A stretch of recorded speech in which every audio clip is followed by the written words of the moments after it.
Welcome to another episode of the Environment in Canada podcast, a podcast about the environment in Canada by Sierra Club Canada. I'm Connor Curtis, Head of Communications, and today we're going to be doing a shorter episode. We'll be back in following weeks with longer interviews, and we have some really great content lined up.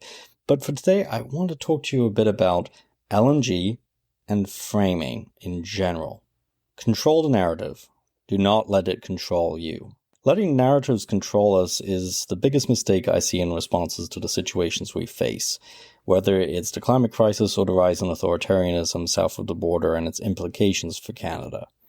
It's all about framing, not what's being discussed, but how we discuss it. For example, even though you might have heard contrary from the Canadian government, there's still absolutely no business case whatsoever for shipping Canadian liquefied natural gas, or LNG, to Europe, even with the rise of artificial intelligence demand. But when there's a major obstacle, like complete economic infeasibility to building new LNG infrastructure, this obstacle gets framed in the media and on social media as an obstacle to be overcome, even though it's an insurmountable problem.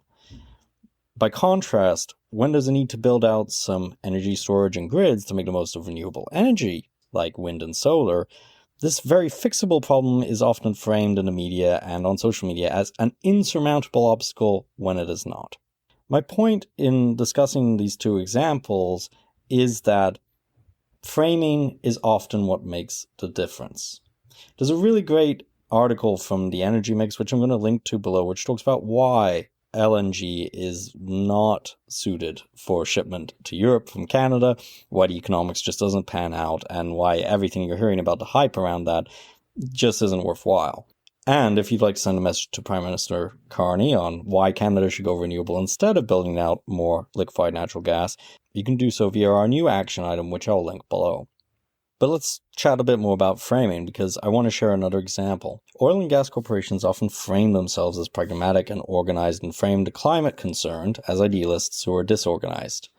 In reality, the climate concerned can be idealistic and pragmatic and organized, and one doesn't need to exclude one for the others.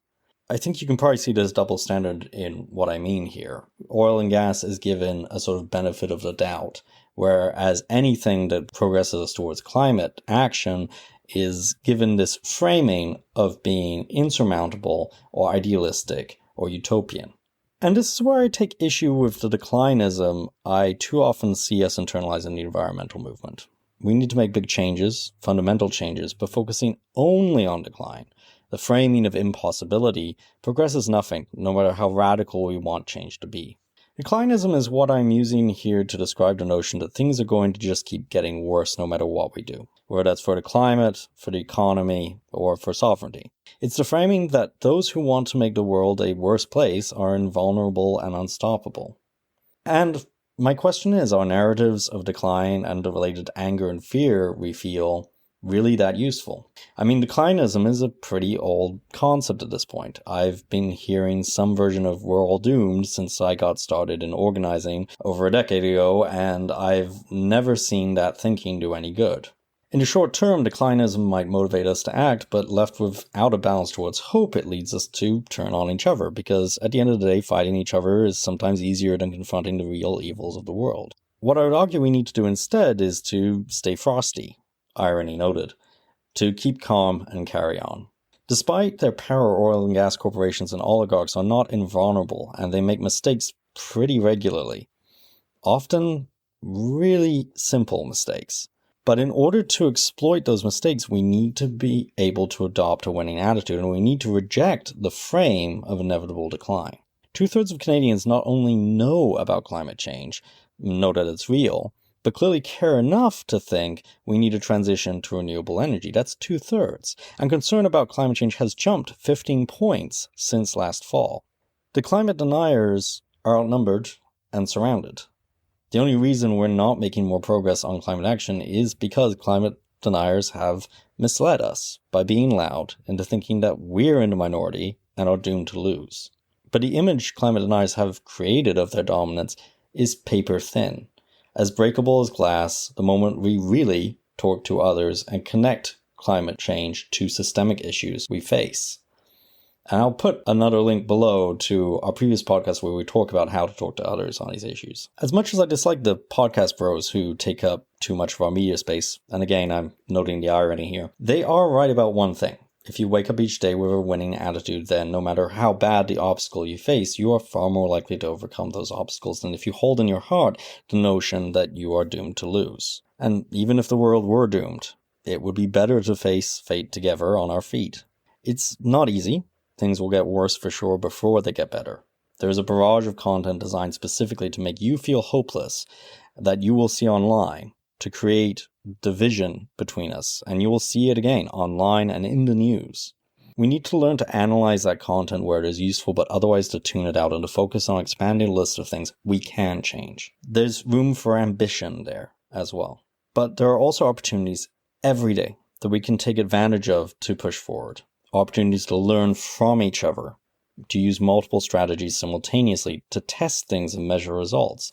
Every day is an opportunity to talk to someone new and bring them into the fold of environmental action. There is hope everywhere, as a recent podcast by Cassie Droge reminds us.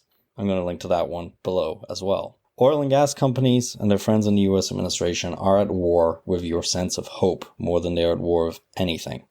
The very fact they are bombarding your sense of hope with negativity every day proves its value. Because your hope and your actions to make positive change, and no matter what form they come, are toxic to their greed and hatred. So don't allow the narrative to control you. Shape the narrative yourself in every place and situation that you can. Political leaders are useful only in what they can be expected to do, but no matter your training, you are the public relations people, the influencers, the narrative shapers that the world truly needs. We have a good podcast recently on how community grassroots action is really one of the key drivers of renewable energy.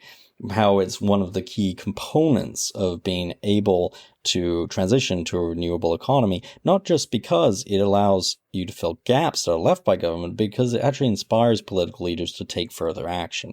No one is coming to the rescue, but all of us working together. And your hope and work is infectious.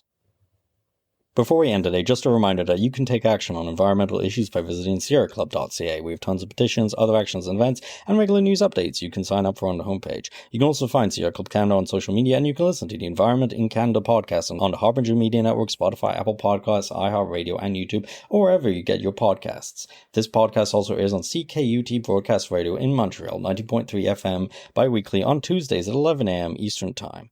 Don't forget to click follow or subscribe so you get the latest episodes from us.